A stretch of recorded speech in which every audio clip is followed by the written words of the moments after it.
Hi Andy. So many of the students and parents ask about sir. So MBBS సంబంధించి especially abroad సంబంధించి Russia సంబంధించి మన MBBS చదవాలంటే ఎంత బడ్జెట్ అవుతుందని అడుగుతున్నారండి ఓవరాల్గా 6 ఇయర్స్కి. సో ఎందుకంటే సార్ అడగటం కూడా చాలా మందికి నాట్ ఓన్లీ ద రష్యా అండి, మీరు అబ్రాడ్ సంబంధించి ఏ కంట్రీ సంబంధించి అయినా సరే MBBS అబ్రాడ్ బడ్జెట్ ఎంత అవుతుందని క్యాలిక్యులేట్ ఎలా చేయాలనేది ఇప్పుడు నేను చెప్తాను క్లియర్గా.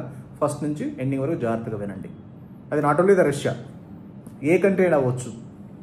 ఎంత బడ్జెట్ అవుతుంది ఓవరాల్గా అంటే మీకు 100% ఎస్టిమేషన్ రాదండి. 100% వచ్చేసరికి అంటే మోస్ట్లీ వచ్చేస్తుంది. సో 10 లక్షలు 20 లక్షలు అవడం, 20 లక్షలు చెప్పి 40 లక్షలు అవడం, 45 కోటి రూపాయలు అవడం అలా అవ్వదు. అలా యావరేజ్ మహా పెరిగినా తగ్గిన ఒక 2-3 ల్యాక్స్లో మీకు డిఫరెన్షియేషన్ వస్తుంది, అంత మించి ఏమి రాదు. ఎందుకంటే కరెన్సీ ఎక్స్చేంజ్లు ఇంటర్నేషనల్ ఎక్స్చేంజ్లు ఉంటాయి కాబట్టి కొంత డిఫరెన్షియేషన్ అయితే డిఫర్ అయితే అవ్వచ్చు, మోస్ట్లీ అవ్వదు.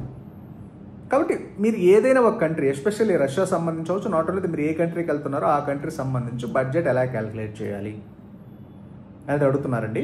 అది ఏ విధంగా పే చేయాలని కూడా అడుగుతున్నారు. సో ఫస్ట్ బడ్జెట్ ఎలా క్యాలిక్యులేట్ చేయాలి చెప్తాను.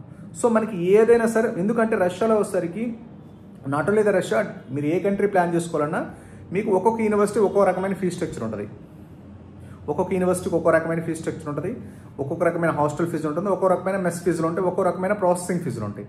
సో కాబట్టి కంట్రీని బట్టి ఆ యూనివర్సిటీని బట్టి మీరు ఆ ఫీ స్ట్రక్చర్ ఉంటుంది కాబట్టి దాన్ని బట్టి మీరు ఫీజులు అనేది క్యాలిక్యులేట్ చేసుకోవాల్సి వస్తుంది. మీరు ఏదైతే ఒక యూనివర్సిటీ తీసుకుందాం అనుకుంటున్నారు అలా యావరేజ్గా అన్ని ఆల్మోస్ట్ 1 లక్ష అటు ఇటు అన్ని యావరేజ్గా అంతే ఉంటాయి.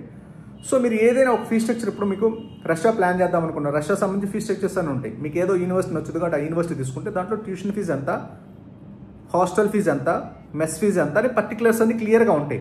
ఒకవేళ లేదనుకోండి, కొంతమంది ఏం చేస్తారంటే tuition fees, hostel fees, mess fees అంతా కలిపి ఒక ప్యాకేజ్ ఇస్తారు. అలా క్యాలిక్యులేట్ చేయకుండా అసలు ఫస్ట్ ఇయర్ ట్యూషన్ ఫీజు ఎంత, 6 ఇయర్స్కి ఎలా ఉంది ట్యూషన్ ఫీజు, హాస్టల్ ఫీజు ఎంత, ఫస్ట్ ఇయర్కి ఎంత, నెక్స్ట్ రిమైనింగ్ ఇయర్స్కి ఎంత, మెస్ ఫీజు ఎంత, మంత్లీ ఎంత, ఇయర్లీ ఎంత, 6 ఇయర్స్కి ఎంత, కాస్ట్ ఆఫ్ లివింగ్ ఎంత, ఈ 4 పాయింట్స్ అనేది మేజర్గా ఉంటాయి అనమాట.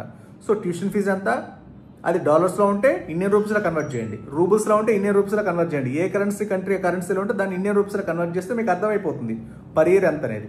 దాన్ని 6 ఇయర్స్ క్యాలిక్యులేట్ చేసుకుంటే సరిపోతుంది. హాస్టల్ ఫీజు, హాస్టల్ అంటే sir only accommodation, mess including ఉండదు, మెస్ ఫీజు సపరేట్గా ఉంటుంది ఇంటర్నేషనల్ లెవెల్ అంటే. కాబట్టి ఖచ్చితంగా వచ్చేసరికి ట్యూషన్ ఫీజు ఎంత, అదే మెస్ ఫీజు ఎంత, హాస్టల్ ఫీజు ఎంత, సంవత్సరానికి ఎంత, 6 ఇయర్స్కి ఎంత, మెస్ ఫీజు ఎంత, మంత్లీ ఎంత, ఇయర్లీ ఎంత, 6 ఇయర్స్కి ఎంత, కాస్ట్ ఆఫ్ లివింగ్ అది ఏ కరెన్సీలో ఉన్నా ఇండియన్ కరెన్సీలో మార్చుకోండి. మీకు ఒక బడ్జెట్ అర్థమైపోద్ది. అది 20 లక్షలు, చాలామంది చెప్పారు 20 లక్షలు అయిపోద్దండి, 10 లక్షలు అయిపోద్ది, 15 లక్షలు అయిపోద్ది, 30 లక్షలు అయిపోతుంది. అలా కాదు, అది ఎంత అవుతుంది అది మీకు అర్థమైపోద్ది. మేజర్లీ ట్యూషన్ ఫీజు ఇండియన్ కరెన్సీలో మార్చండి, అది డాలర్స్లో ఉన్న ఏ కరెన్సీలో ఉన్నా. హాస్టల్ ఫీజు దాన్ని ఇండియన్ కరెన్సీలో మార్చండి, year into 6 years. Mess fees year into 6 years, 6 years ఉండాలి కదా, పర్ ఇయర్ అంతా 6 ఇయర్స్కి అంత. కాస్ట్ ఆఫ్ లివింగ్ 6 ఇయర్స్ ఉండాలి కాబట్టి మన ఫ్లైట్ టికెట్, మన బయటకి ఏదైనా వెళ్ళినప్పుడు ఏదైనా నార్మల్ ఎక్స్పెన్సెస్ ఇవన్నీ ఎంత, కాస్ట్ ఆఫ్ లివింగ్ ఎంత చెక్ చేసుకోండి. ఈ మేజర్ పాయింట్స్ అనమాట. So tuition fees, hostel fees, mess fees, తర్వాత వచ్చేసరికి కాస్ట్ ఆఫ్ లివింగ్. సో ఓకేనండి, ఈ 3-4 పాయింట్లు మీరు తీసుకుంటే ఆల్మోస్ట్ 99.99% బడ్జెట్ అనేది ఒక ఓవరాల్గా వస్తుంది. ఇంకేదన్నా చేంజెస్ ఉన్నా కొంచెం పెరగడం కానీ తరగడం కానీ ఆన్ యావరేజ్గా ఒక 2-3 లక్షల తేడా వస్తుంది, అంత మించి ఏం రాదు. సో చాలా మంది చెప్పేది 10 లక్షలు అయిపోతే 15, 20, 25 అలా ఎగ్జాక్ట్గా ఎవరు చెప్పలేరండి. ఎందుకంటే కరెన్సీ ఎక్స్చేంజ్ డిఫరెన్షియేషన్ ఉంటే ఎవ్రీ ఇయర్ మారుతుంటాయి కాబట్టి పెరగడం అవచ్చు, తరగడం తరగద్దు. సో కాబట్టి మనం ఎవ్రీ ఇయర్ పే చేసుకుంటాం కాబట్టి ఎవ్రీ ఇయర్ ఒకే రోజు రేట్స్ ఉంటాయి కాబట్టి దాన్ని బట్టి మనము క్యాలిక్యులేట్ చేసుకుంటే 100% వచ్చేసరికి ఏ విధంగా బడ్జెట్ క్యాలిక్యులేట్ చేయాలనేది మనకు వచ్చేస్తాను అనమాట. దాన్ని బట్టి మీరు ఒక కంట్రీ బడ్జెట్ అవ్వచ్చు, ఒక యూనివర్సిటీ బడ్జెట్ అవ్వచ్చు, మీరు దాన్ని బట్టి క్యాలిక్యులేట్ చేసుకుని దాన్ని బట్టి మీరు ఒక అండర్స్టాండింగ్ రావచ్చు. సో నేను 20 లక్షలు అయిపోద్ది, 15 లక్షలు అయిపోద్ది, 16 లక్షలు అయిపోద్ది, 17 లక్షలు అలా ఏమి ఉండదండి. మీరు 1-2 సార్లు ఫీ స్ట్రక్చర్ తరోగా చెక్ చేసుకుంటే దాన్ని బట్టి మీకు అర్థమైపోతుంది అసలు ఎంత బడ్జెట్ అవుతుందండి యావరేజ్గా. దాన్ని బట్టి మీరు ప్రిపరేషన్ చేసుకోవచ్చు. ఓకేనా? మీకు ఏదైనా డౌట్స్ ఉన్నా, కొరీస్ ఉన్నా you can just contact on below WhatsApp numbers. Okay, thank you very much.